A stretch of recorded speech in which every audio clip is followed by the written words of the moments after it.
Everyone thinks running from danger means you're safe. I believed that lie for 5 years.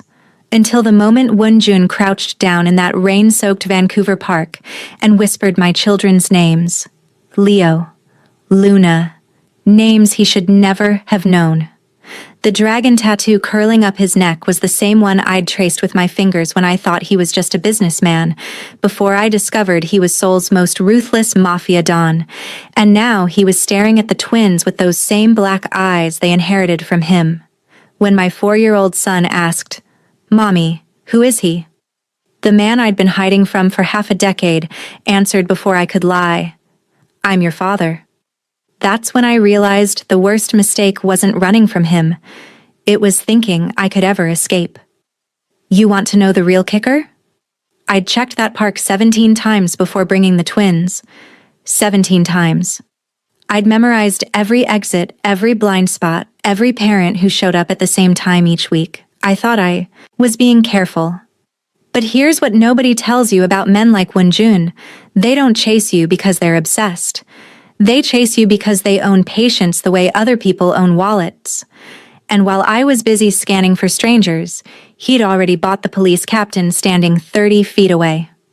The SUV door opened like a coffin lid. 2 black vehicles, no sirens, no witnesses. Just the soundless efficiency of a man who owned more than money. He owned silence itself. "Officer, please," I started, reaching for the cop like he was my last hope. But Woonjun's hand caught my wrist. Not rough, just firm enough to remind me who was in control. The officer didn't even look at me. "Mr. Woon, your flight's been cleared. No delays." That's when my stomach dropped through the pavement. Woonjun handed him an envelope, thick, unmarked, and the cop pocketed it like he was accepting a tip for coffee, not watching a kidnapping in broad daylight. "You paid him," I whispered, numb. Woonjun tilted his head, studying me like I'd said something adorable. "I paid all of them. The precinct, the airport security, the border patrol. Did you really think you could hide from me in a city I own?" That's when I understood. I hadn't been hiding at all. I'd been living in a cage I just couldn't see the bars of yet. The private jet was bigger than my apartment. Cream leather, mahogany tables, a bar stocked with bottles that probably cost more than my car. Leo and Luna clung to me, their faces ghost white, and I kept thinking, this should be exciting for them, their first plane ride. Instead, it felt like a funeral procession. Woonjun sat across from us, perfectly still, and the silence was so loud it had weight. Finally, I broke. "How long have you known?" His hand went to his jacket, pulled out his wallet, flipped it open. There I was, 5 years younger, laughing at something off camera. Hair loose, eyes bright. I remembered that day, Namsan Tower, hotdog from a street, vendor, sugar on my lips. He'd told me I was the most beautiful thing he'd ever seen, and I'd believed him like an idiot. "I've carried you with me every day," Woonjun said softly. "You were never gone, Joy. You were just misplaced." My hands curled into fists. I wasn't misplaced. I left. There's a difference. His eyes went dark. "Is there? Because from where I'm sitting, it looks like you stole something that belonged to me and ran." Here's where it gets twisted. Leo, my brave, 4-year-old son, looked this man dead in the eye and asked, "Are you a bad man?" The entire plane went still. Even the engines seemed to quiet down. Woonjun didn't flinch, didn't lie, just met his son's gaze with the kind of honesty that made my blood freeze. "Yes," he said simply, "but not to you. Never to you." And that's when I knew I was in trouble. Because the monster I'd been running from wasn't trying to scare my children. He was trying to protect them. And I didn't know which terrified me more. Seoul hit me like a slap. 30 floors up. Floor-to-ceiling windows. Guards at every entrance. The twins got rooms that looked like fairy tales. Toys they never asked for. Beds that could swallow them whole. I stood in the hallway between their doors, chest tight, whispering to myself, "This is temporary. I'll find a way out. I always do." Then I turned around. Woonjun was there, leaning against the wall, arms crossed, and the look on his face told me he'd heard every word.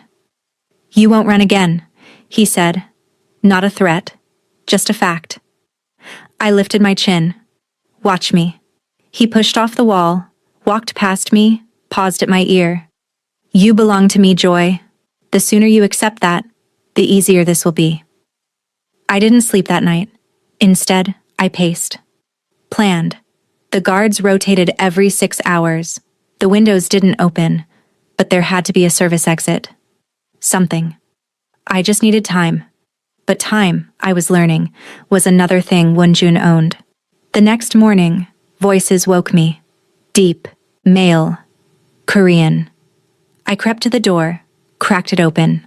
Woonjun stood in the center of a half-circle of men in dark suits. His inner circle. One of them, a man with a scar running down his cheek, gestured toward the hallway. "You're sure they're yours?" he asked in Korean, tone skeptical. "They're mixed. The clan might not." The temperature in the room dropped 10 degrees. "Are you questioning me?" Woonjun's voice was soft, lethal. The scarred man hesitated. "No, Hyungnim, I'm just saying." "The clan," Woonjun interrupted, "will accept what I tell them to accept." He turned, and I saw the dragon tattoo fully for the first time, curling up his neck, wrapping around his throat like a noose made of ink. "Look at them. Look at their eyes, their faces. They are mine. My blood runs in their veins. And if anyone in this organization has a problem with that, they can take it up with me personally." Then came the moment that broke me. A crash echoed down the hall. We both ran. Leo stood, there, fists raised, facing down a guard twice his size. Luna was behind him crying. "Get away from my mom!" Leo shouted, voice shaking but fierce. The guard looked at Woonjun confused. And Woonjun? He stared at his son for a long moment, then crouched down to Leo's level.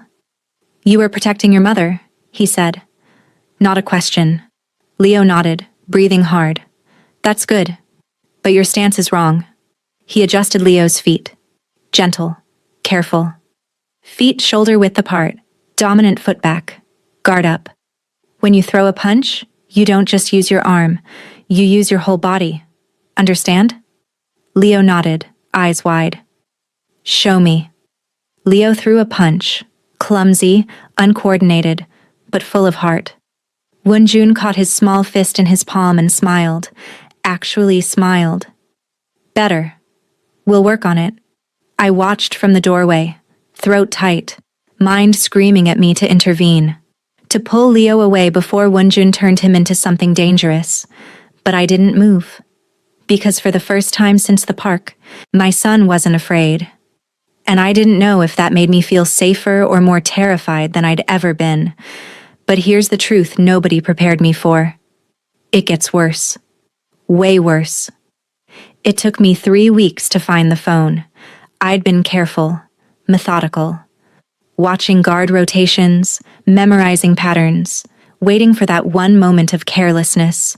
It came during a shift change. 30 seconds when the hallway monitor was unmanned. I found a burner phone in the guard station, tucked it in my waistband. That night, bathroom locked, shower running to mask sound, I dialed the U.S. Embassy. "Please, my name is Joy Mitchell. I'm an American citizen. I've been taken against my will." They promised to send someone. 48 hours. I hung up and stared at my reflection. I looked different. Thinner. Older. Like I'd aged a decade in 3 weeks. But I'd done it. I'd found a way out. Except the next morning, Luna didn't come to breakfast. I found her in bed. Small body curled up, forehead burning. "Baby, what's wrong?" "My throat hurts, and I'm cold." The fever wouldn't break. By evening, she was shivering so hard her teeth chattered. A private physician came, prescribed antibiotics, promised she'd be fine. But that night, the fever spiked again. I was about to call the doctor when the door opened. Won-jun, still in his suit, tie loosened. How is she? She's burning up. I don't know what to do. He crossed the room, pressed his hand to Luna's forehead, jaw tight. Go get some rest, I'll stay with her. I'm not leaving? Joy. He looked at me, and the expression was something I hadn't seen before. Softer. Almost human. You've been up for 2 days. You're no good to her if you collapse. Go. Sleep. I'll watch her. I left but didn't go far. Sat in the hallway outside the door, back against the wall, and listened. For hours, nothing but his breathing, the rustle of blankets. Then Luna whimpered, and I heard his voice. Low, soothing, speaking Korean in a tone so gentle it cracked my chest open. Shh, Natal. Appa's here. You're safe. My daughter. Daddy's here. When I finally peeked inside, Won-jun was sitting in the chair beside her bed, head bowed, hand resting on hers. He hadn't moved. Hadn't left. He'd stayed. By morning, Luna's fever broke, and I canceled the call to the embassy. That's when I realized I wasn't just trapped in this place. I was starting to not want to leave. But the universe has a sick sense of humor, because 3 days later, a package arrived. Small, black paper. No return address. The moment Won-jun saw it, his entire body went rigid. Get them out of here, he said, voice sharp enough to cut glass. What? Take Leo and Luna to their rooms, now. I grabbed the twins, pulled them down the hallway, heart pounding. The last thing I saw before the door closed, Won-jun opening the box. Inside was a doll. A little girl doll. Dark hair, pink dress. Its head had been cut off. My blood turned to ice. Within an hour, the penthouse was on lockdown. Guards doubled, windows sealed, every entrance monitored. Won-jun moved like a general preparing for war, face hard, movements efficient, voice cold and clipped as he barked orders in Korean. I cornered him in his office. Who sent that? The Viper Clan, a rival organization. They've been looking for a weakness. My stomach twisted. And they found one. The twins. Won-jun looked at me, and the fury in his eyes was so intense I took a step back. They won't touch them. I will burn their entire organization to the ground before they get within a mile of my children. Your children? My voice rose. You mean the children you dragged into this nightmare? The children who would have been safe if you'd just left us alone? He slammed his hand on the desk. I flinched. You think you were safe? He roared. You think hiding in Vancouver with a fake name and a cheap apartment was going to protect them? The Vipers have been watching you for months, Joy. They knew about the twins before I did. The only reason they're still alive is because I found you first. My legs nearly gave out. You're lying. I'm not. He pulled a folder from his desk, threw it at me. Photographs spilled out. Me and the twins at the park, at the grocery store, walking to school. Surveillance photos, taken from a distance, taken by someone who'd been hunting us. The danger was never inside this house, Won-jun said, voice quieter now, but no less intense. It was always outside, and now it's here. That's when I understood the sickening truth. I hadn't been protecting my children by running. I'd been serving them up on a silver platter to wolves I didn't even know existed. And the monster I thought I was hiding from? He was the only thing standing between them and a bullet. The attack came at 2 a.m. Gunfire, sharp, close. I bolted upright, heart slamming, and ran to the twins' rooms. Leo was awake, clutching his blanket, eyes wide with terror. Luna was crying. It's okay, I lied, pulling them into my arms. It's okay, we're okay. But we weren't okay. The gunfire was getting closer. Won-jun appeared in the hallway, flanked by guards holding a gun, face set in grim determination. Get them to the safe room. No, I'm not leaving you. You're not staying here. He grabbed my shoulders, firm but not rough. There's a gun in the safe room, top shelf. Code is Luna's birthday. If anyone gets through that door who isn't me, you shoot them. Understand? My throat was too tight to speak. I nodded. He looked down at Leo and Luna, and for a split second his mask cracked. Be brave, he told them. Then he kissed Luna's forehead, ruffled Leo's hair, turned back to me. I'll come for you. I promise. Then he was gone. The safe room was small. Reinforced steel. No windows. One light. I found the gun exactly where he said, hands shaking as I loaded it. I'd never held a gun before. Now I was pointing it at the door, children huddled behind me, praying I wouldn't have to use it. The gunfire stopped. 10 minutes of nothing but silence. Then footsteps. Heavy. Multiple sets. I raised the gun. The door handle turned. Mommy, Luna whimpered. Close your eyes, baby. Both of you. Close your eyes. The door opened. 3 men. Not Wunjun. Not guards. Strangers with guns and cold eyes and smiles that made my skin crawl. I didn't hesitate. I pulled the trigger. The sound was deafening. Recoil knocked me back. I fired again. And again. Until the men were on the ground and my ears were ringing and I couldn't tell if I was breathing or screaming or both. Then Wunjun was there. He stepped over the bodies like they were nothing, suit torn and bloodied, face streaked with grime, and pulled me into his arms so hard it hurt. You're okay. You're okay. I've got you. But he didn't. Because when I looked past him, I saw Leo standing frozen in the corner, staring at something on the floor. A knife. And blood pooling beneath Wunjun's side. You're hurt. My voice sounded distant. He looked down like he'd forgotten. It's nothing. You're bleeding. I said it's nothing. But when he tried to stand, his legs buckled. I caught him before he fell. The penthouse was a war zone. Bodies. Bullet holes. Shattered glass. But the Vipers were gone. Dead or fled. Didn't matter. Wunjun's men cleared the space while I dragged him to his bedroom, laid him on the bed. His shirt was soaked with blood. When I peeled it back, I saw the wound. A deep gash across his ribs, still bleeding. I need a doctor. No time. There's a med kit. Bathroom. Bottom drawer. I found it, brought it back, hands trembling as I threaded the needle. I don't know how to do this. Yes, you do. His hand covered mine, steadying me. You've kept yourself and the twins alive for 5 years. You can do this. So I did. I stitched him up, hands shaking with every pull of thread.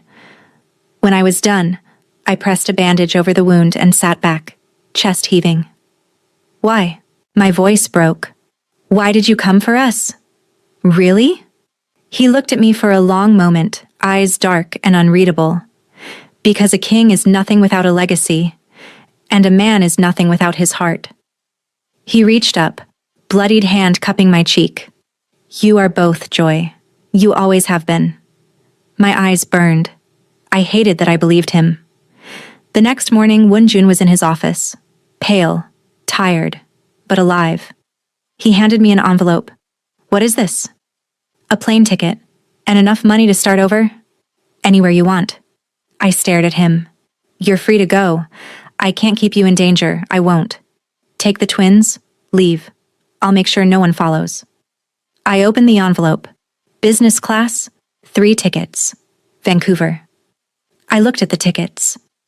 Then at the door, where Leo and Luna were playing in the hallway, laughing as a guard taught them a card game. I looked at Wunjun, standing there with a wound he'd taken for our son, offering me freedom even though it was tearing him apart.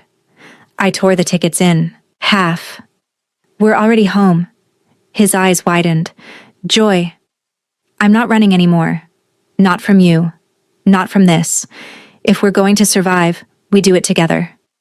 He stared at me, and for the first time since I'd known him, he looked vulnerable. You're sure? I wasn't. But I nodded anyway. I'm sure. And when he pulled me into his arms, I didn't pull away. But here's what I didn't tell you. That wasn't the end of the Viper clan, it was just the beginning. Because 3 weeks later, I found something in Woonjun's office, a file marked Project Succession. And what I saw inside made me realize he didn't just want me back for love. He needed the twins for something else, something he'd been hiding from me this entire time. And when I confronted him, his answer changed everything. Subscribe to see what I discovered, and comment where you're watching from. I'd love to say hello and know how far this story has reached. Because trust me, if you think this was intense, you have no idea what's coming next.